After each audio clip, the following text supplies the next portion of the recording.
एक वक्त की बात है, शेरनी ने जंगल में एक बच्चे को जन्म दिया और जन्म देते ही वह उसी जगह पर मर गई। उतने में उधर से कई सारी भेड़ गुजर रही थीं। वह शेर का बच्चा, जिसने अभी अभी दुनिया में कदम रखा था, उन भेड़ों के साथ मिलकर चला गया। अब वह शेरनी का बच्चा उन भेड़ों के साथ ही रहने लगा और उन भेड़ों के साथ रहने की वजह से वह खुद को एक भेड़ ही समझ रहा था। उसने कभी मांस नहीं खाया और वो उन भेड़ों के साथ मिलकर घास खाने लगा था। उसे कुछ आइडिया ही नहीं था कि एक शेर कैसे रहता है और कैसे अपनी जिंदगी गुजरता है।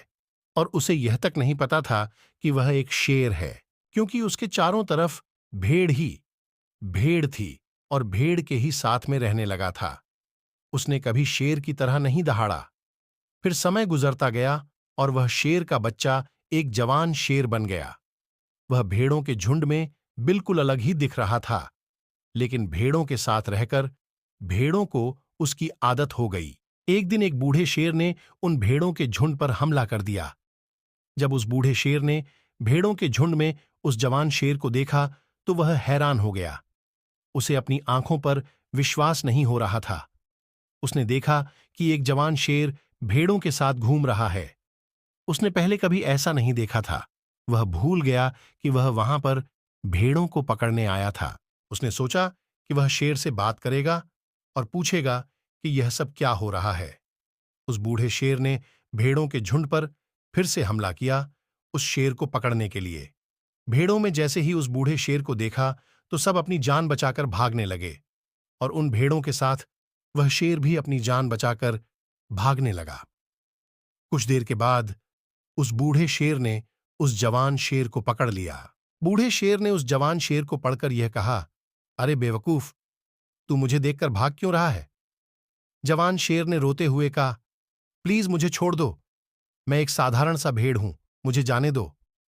वो उस बूढ़े शेर को देखकर एक भेड़ की तरह कांप रहा था। बूढ़ा शेर यह सुनकर हैरान हो गया और वह समझ गया कि यहां पर क्या हो रहा था। बूढ़ा शेर उस जवान शेर को एक नदी के पास लेकर गया। यंग शेर वहां से भागने की कोशिश कर रहा था, लेकिन बूढ़े शेर ने उसको नदी की तरफ धकेलते हुए कहा कि अपने आप को इस पानी में देख, नदी का पानी पूरी तरह से शांत था। बूढ़े शेर ने जवान शेर को कहा कि अपने चेहरे को इस नदी में देखो और फिर मेरे चेहरे को देखो, अपनी बॉडी को नदी में देखो और फिर मेरी बॉडी को देखो। उस जवान शेर ने डरते हुए अपना चेहरा नदी में देखा और जैसे ही उसने अपना चेहरा नदी में देखा तो हैरान हो गया। उसने देखा कि वह एक भेड़ की तरह नहीं बल्कि एक शेर की तरह दिखता है। वह रियलिटी को समझ गया कि वह एक भेड़ नहीं बल्कि एक शेर है और एक सेकंड के अंदर ही उसने एक शेर की तरह दहाड़ा। उसकी दहाड़ को सुनकर पूरा जंगल कांप गया। उसने अपने आप को पहचान लिया, अपनी पावर्स को पहचान लिया और तभी उसने अपने आप में एक ऐसी एनर्जी महसूस की जो उसने आज से पहले कभी नहीं की थी। फिर उसने सोचा कि वो एक भेड़ की तरह जीना रियलिटी नहीं थी, वह सिर्फ एक मेंटली कॉन्सेप्ट था। पर अब वो रियलिटी को जान चुका था। इस कहानी से बहुत ही डीप मैसेज निकलकर सामने आता है।